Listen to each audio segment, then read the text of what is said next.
दोस्तों, आप अपनी रोज की दिनचर्या में कई ऐसी चीजों को देखते हैं जिनका जवाब कई लोगों को पता नहीं होता। दिन और रात का ये समय हमारी पूरी दिनचर्या में एक महत्वपूर्ण रोल अदा करता है। रात के समय सब लोग सो जाते हैं और दिन के समय सब काम करते हैं, लेकिन सब कुछ ये परफेक्ट पीरियड में कैसे हो रहा है? आखिर पहले दिन और दिन के बाद रात कैसे होती है? ऐसा क्यों नहीं होता कि पहले 2 दिन हो जाएं, फिर 2 रातें हो जाएं? दिन और रात छोटे बड़े क्यों होते हैं? हर साल मौसम के अंदर बिल्कुल फिक्स समय में सब कुछ कैसे होता है? सर्दी, गर्मी, वर्षा की ऋतु समय पर कैसे आती है? और पृथ्वी पर ऐसी भी कई जगह मौजूद हैं जहां पर 6 महीने दिन और 6 महीने रात ही रहती है। आज इस समय के जितने भी सवाल आपके दिमाग में चक्कर लगा रहे हैं, उनका जवाब बड़ी सटीकता से आपको देने वाले हैं। आप देख रहे हैं फ्यूचर साइंस यूट्यूब चैनल। ऐसे ही ब्रह्मांड के वीडियोस के लिए चैनल को सब्सक्राइब कर सकते हैं।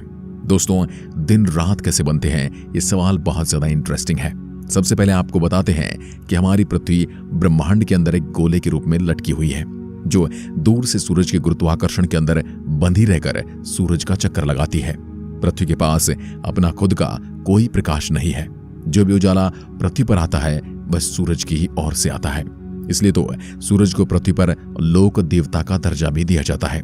सूरज की वजह से ही पृथ्वी पर जीवन और जो भी पेड़ पौधे की प्रजातियां मौजूद हैं, वो सब सूरज की देन है। अगर सूरज नहीं होता तो आज आप पानी पीते हैं वो भी नहीं मिलता, क्योंकि सूरज की गर्मी के बगैर पानी बर्फ के रूप में जम जाता। तो फिर आप जीवन की कल्पना तो छोड़ ही दीजिए। अगर ये कहा जाए कि हम सूरज पर ही जीवित हैं तो ये कोई गलत बात नहीं होगी। सूरज, आपको पता होगा कि पृथ्वी से 15 करोड़ किलोमीटर की दूरी पर मौजूद है, और यह एक परफेक्ट दूरी है जहां पर सब कुछ ग्रह पर सही सलामत रहता है। आप इसे हम इंसानों का भाग्य ही कह सकते हैं, क्योंकि शुक्र ग्रह सूर्य के नजदीक है। इस वजह से वहां पर जीवन का वातावरण नष्ट हो गया, और मंगल पृथ्वी की तुलना में सूरज से ज्यादा दूर है, इसलिए वहां पर ठंड ज्यादा है। और अब हम अपने मेन सवाल पर आते हैं कि दिन रात बनते कैसे हैं।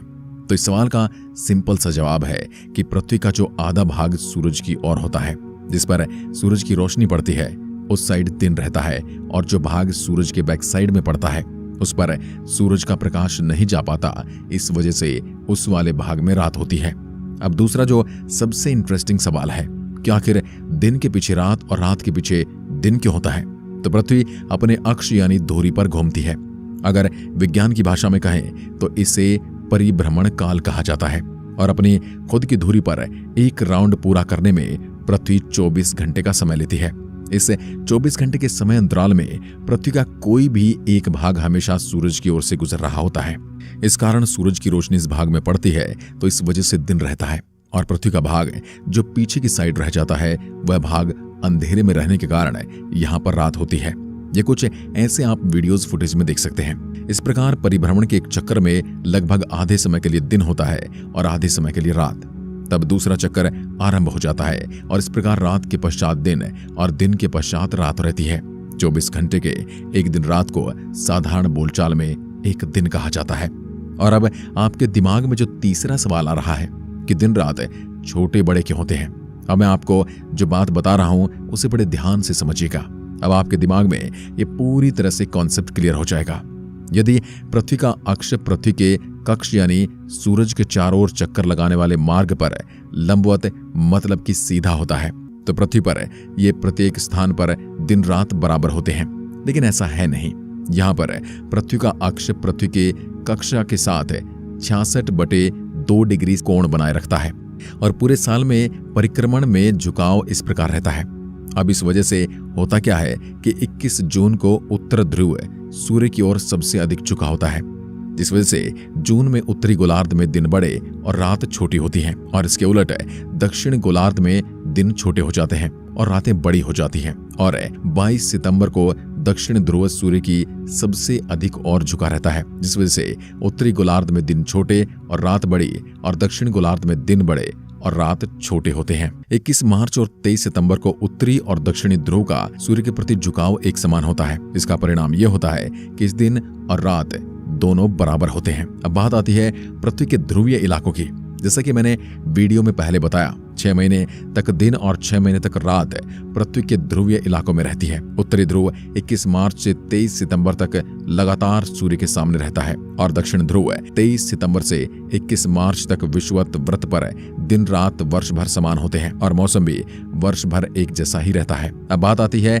आखिर पृथ्वी पर मौसम कैसे बदलते हैं? साल में आखिर कैसे वर्षा, सर्दी, गर्मी का मौसम आता है? इस सवाल का जवाब छुपा है पृथ्वी के द्वारा सूर्य का चक्कर काटने के एक राउंड में। पृथ्वी सूर्य के चारों ओर एक परिक्रमण पूरे एक वर्ष में पूरा करती है, यानी एक चक्कर पूरा करने में 365 दिनों का समय लग जाता है। इसे ही एक साल कहा जाता है। इस परिक्रमण में अक्ष का झुकाव सदा अपने समांतर रहता है।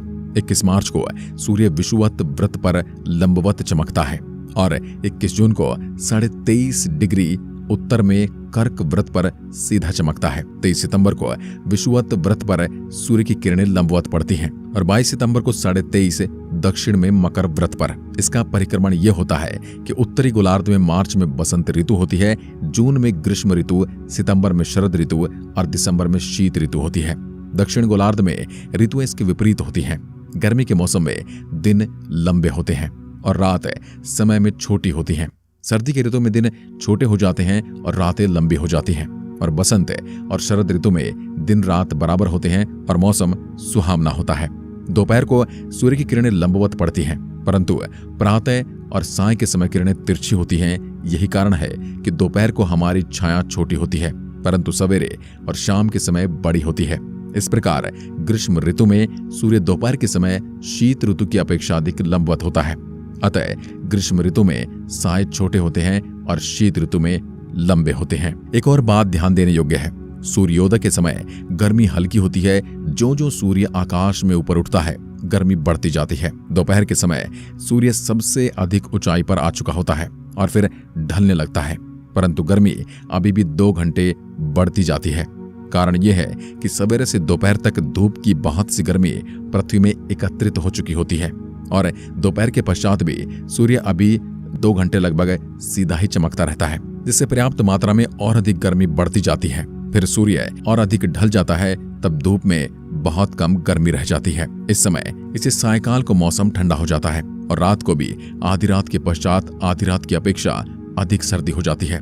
ठीक इसी प्रकार ऋतु के विषय में होता है।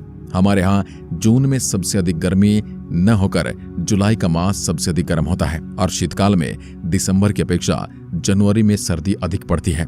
दोस्तों, ये था पृथ्वी पर दिन और रात बदलने का फॉर्मूला और इस तरह पृथ्वी पर ऋतुएं बदलती हैं। इसमें कुछ ज्यादा बड़ा विज्ञान नहीं है, सिंपल बातें हैं। उम्मीद करते हैं आपको समझ में आ गई होंगी। अगर वीडियो अच्छा लगा है तो फ्यूचर साइंस चैनल को सब्सक्राइब जरूर करें। वीडियो को अंत तक देखने के लिए आपका बहुत बहुत धन्यवाद।